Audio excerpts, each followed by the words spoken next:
Throughout the ages, people have had a fascination with art. Year after year, they flock to shows and galleries to admire the aesthetic qualities of form, color, and beauty. While the craft work of the art object draws the public's attention, the artist who created it often remains a mystery. Such is the case with Peter Rupchan, Saskatchewan's first potter. His work is only now being discovered and appreciated more than 50 years after his death.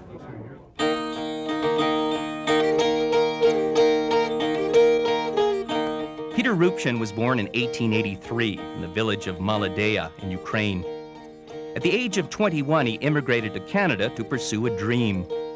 He wanted to own land and establish himself as a potter in the rugged, untouched wilderness of northeast Saskatchewan. But hardship and tragedy would plague Peter Rupchan until the day he died, and his dream would become obscured by harsh reality.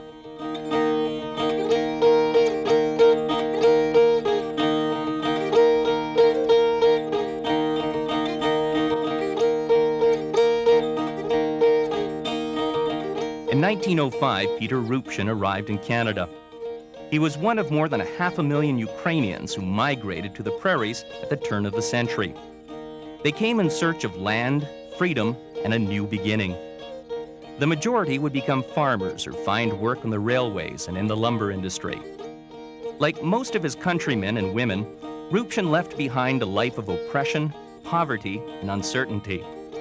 To him, Saskatchewan was the promised land.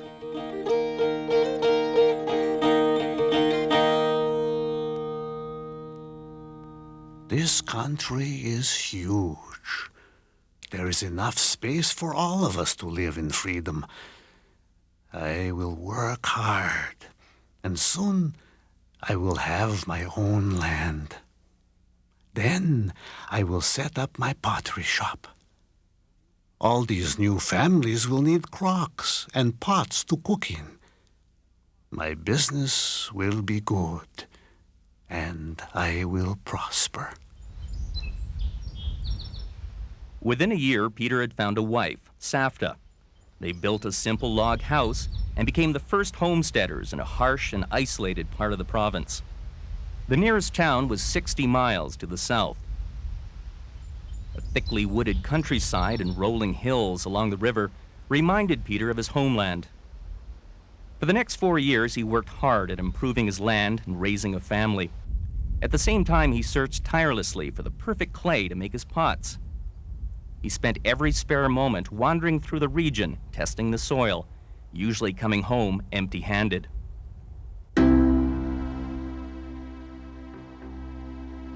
All this land, and it's useless. I expected so much more. I thought it would be easy to find clay. This land is nothing but stones, sand, and dirt. It's not even good for farming, even if I wanted to farm it. Why did I ever come to this country?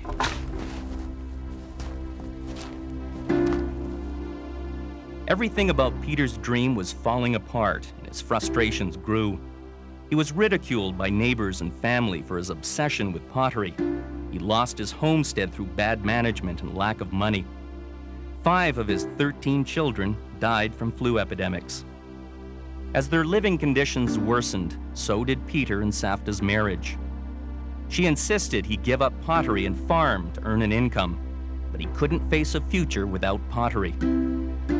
He basically was driven by his wife to farm, but he strived on his own to build a pottery industry. This was his love. That's all he really lived for, was his pottery. Norman Harris is a local historian and collector of Ukrainian artifacts. He lives close to where Rupchan built his first pottery workshop. I think he had an artistic bent. No one would have gone through, just so-called to create an income, no one would have gone through what he went through. He had to love it. There's no doubt about it. I mean, of course, this is what he knew. because this is what he apprenticed in at Malajorch in Bukovina. But he had to love it because no one would go through all the ridicule, the hard work, and the disappointment that he suffered just to keep it up. Finally, after years of searching, Peter struck pay dirt. He found an abundant supply of suitable clay, and he set to work establishing himself as an artist in a world of farmers and woodcutters.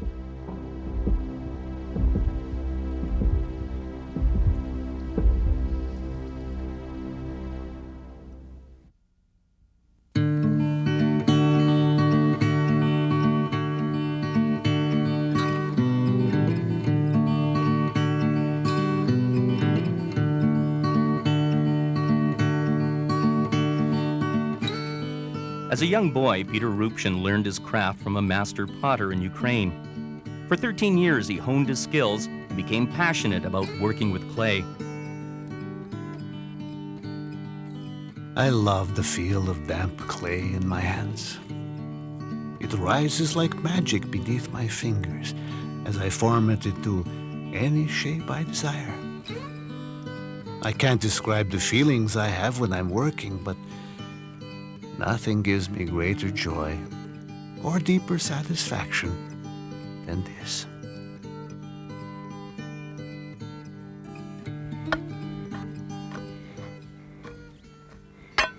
This is Annie Rupchan. Annie's late husband John was one of Peter's sons.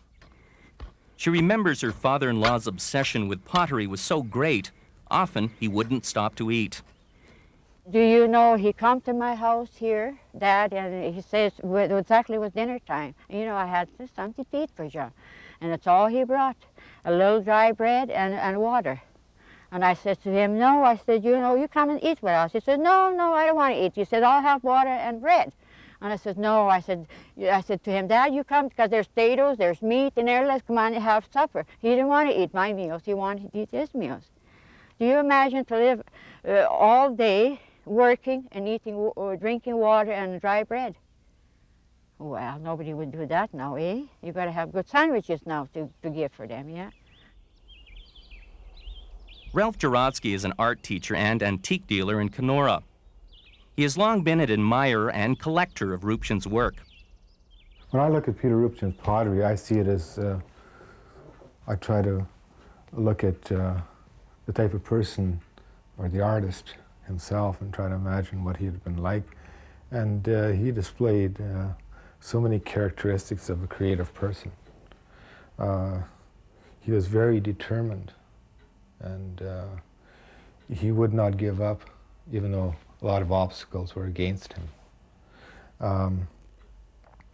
He definitely was a master at his craft.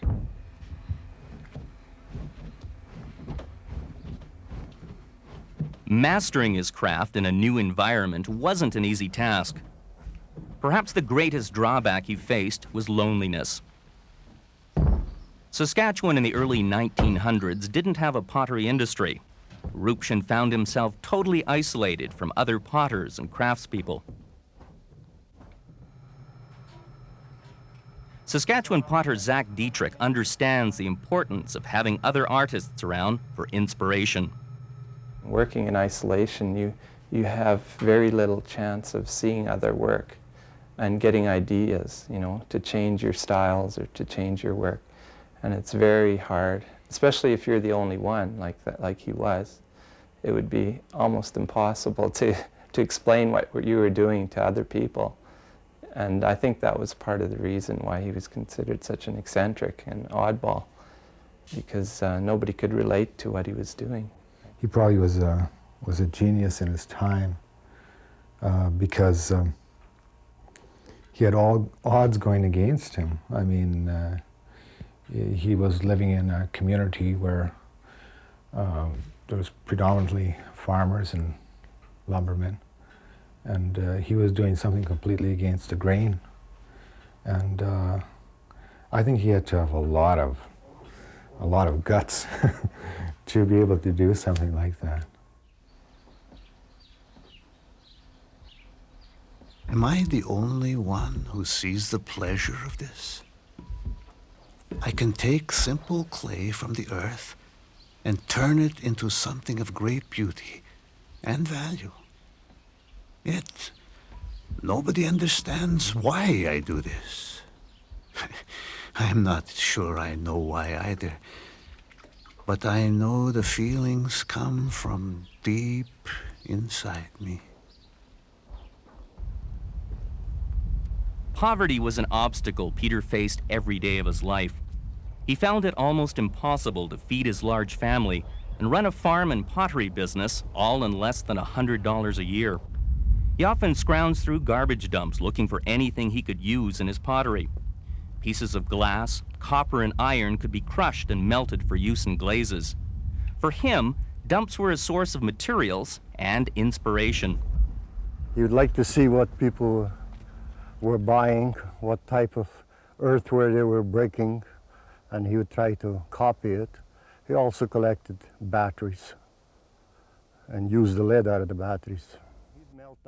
George and Nick Rupchan are Peter's last remaining sons. Well, he was a very good nature, really too good a nature. That's why he couldn't make very much money in selling pots. Somebody would offer him, he wanted 35 cents. Somebody said, well, I'll give you a quarter. All right, let it go.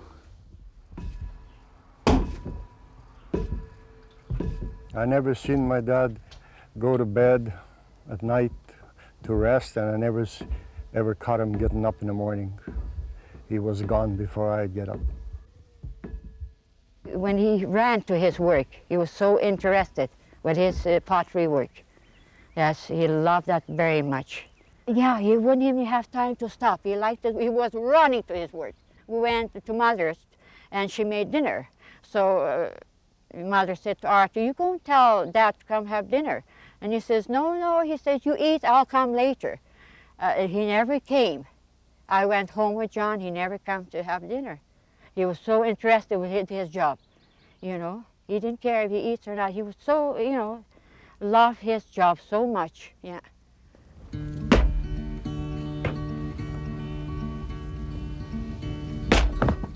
While pottery was his first love, Peter also had other diversions in his life. He was a hard worker who found ways of filling his spare time. He loved inventing things. He designed and built his own kick wheel, kiln, and even windmills to power his grinding stones. Over the years, due to fire, loss of land, and family changes, he built 6 different houses. Today they are on their last legs, but when he built them, they were impressive structures. Another of Rupchan's hobbies was to perform for an audience. People from the community would come and watch him work. He would tell them stories and entertain them. A lot of people come and watch them make pottery too. They were inquisitive, eh? The skill he had was very, very fine. Your eyes couldn't hardly follow his fingers, eh? The speed that he would be making some of them things. Martin Rupchan is one of Peter's grandsons. And he was telling stories for hours and hours and hours. And he entertained him that way, yeah. With that pottery making and storytelling. And he got first prize in that, I know for sure. Well, he used to have a little wager with people that would roll a cigarette. He would make a saucer on the bottom of a flower pot before they could roll a cigarette. Then he'd win that cigarette from them. And he won most of the time.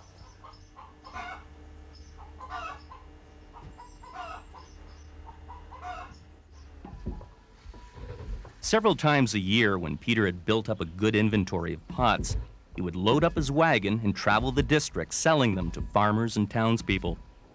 But for all of the hard work and effort he put into his pots, they would only fetch between 5 and 45 cents. Nick remembers traveling with his father on some of those trips. Yeah, I went like from here to Kenora, Rama, and west as far as Manitoba boundary there. I went all week like that with my dad. And wherever people asked us, we stayed overnight. And then next trip we make around, if it was a good place to use us good, we go back again there. But if they didn't talk to us very good, we didn't go back. The more trips he made, the better Peter became at determining the kinds of earthenware people wanted. As time went on, his work reflected the basic needs of people. He concentrated on making functional pieces rather than works of art. Joan Canagan is an archaeologist who has written a thesis about Peter Rupchan's work. He was very much a practical potter.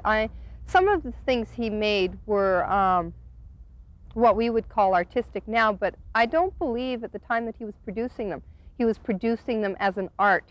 He was producing them because he loved to produce the wares and because he could sell them and they served a functional purpose. And I think at that time period, there was always more emphasis on something being functional. The fact that it looked nice was sort of a bonus.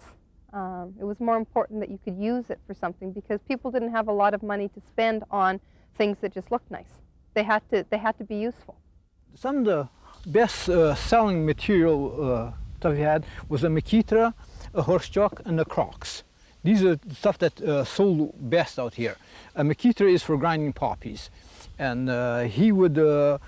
Most of the stuff was unglazed, except for maybe for the design. In the interior, you couldn't have a glaze, but he had using generally gears out of a clock. He'd make little treads on it that to help grind the poppies. You probably can't see it there, but this had been used so much that all the tracks have been worn right out of it, and it's still in good shape. This is probably a 1919, 1920 pot, and it's as good as new, as the saying goes. Peter Rupchan knew himself what he was doing. He was creating something which very few people could create. He found a satisfaction in creating this. Otherwise, he'd have never done it. He'd have never persisted with it because, as I mentioned before, he definitely went against the grain. He went against many, many odds. And even though he didn't sell it as a piece of artwork, I'm sure that he inwardly knew that he was creating art. He used to make whistles, dolls, and these he'd give away to children. This, I'm sure that if he sold it, it'd be about 5 cents for this. But he just tended to give these things away to encourage sales, please the kids. And it has, it has 2 holes here to vary the pitch, so you can get 3 different pitches on this thing. So therefore, there's 3 pitches on this thing. And this was very common, but the parents hated these things because the kids, once they got into their hand, they would make noise all day. The parents would probably just threw it away. Maybe this is why I found it in a field on the way to grandmother, so to speak.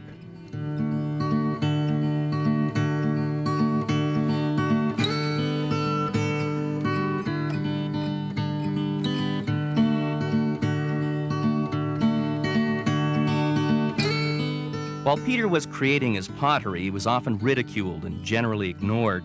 He couldn't have realized the impact his work would have on the public 50 years later.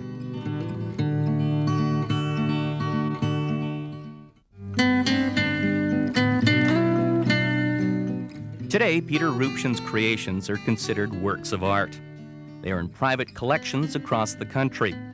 Provincial and national galleries and museums display them to the public, and their value is increasing.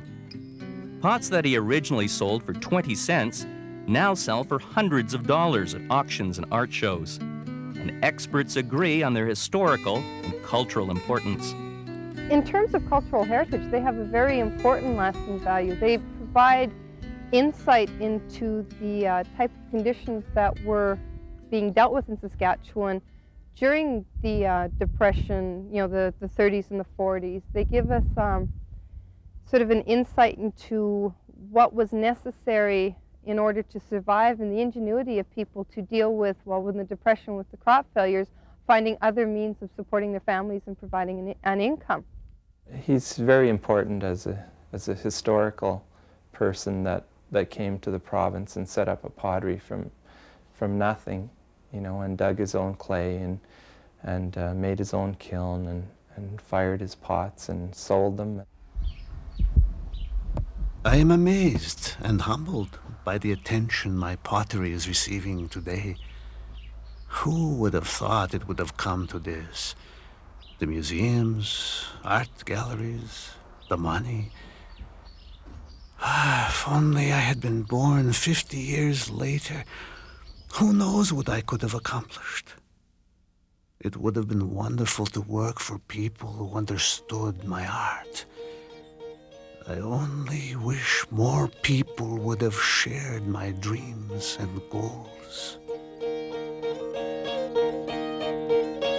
The area where Peter Rupchan settled is still rich in Ukrainian culture.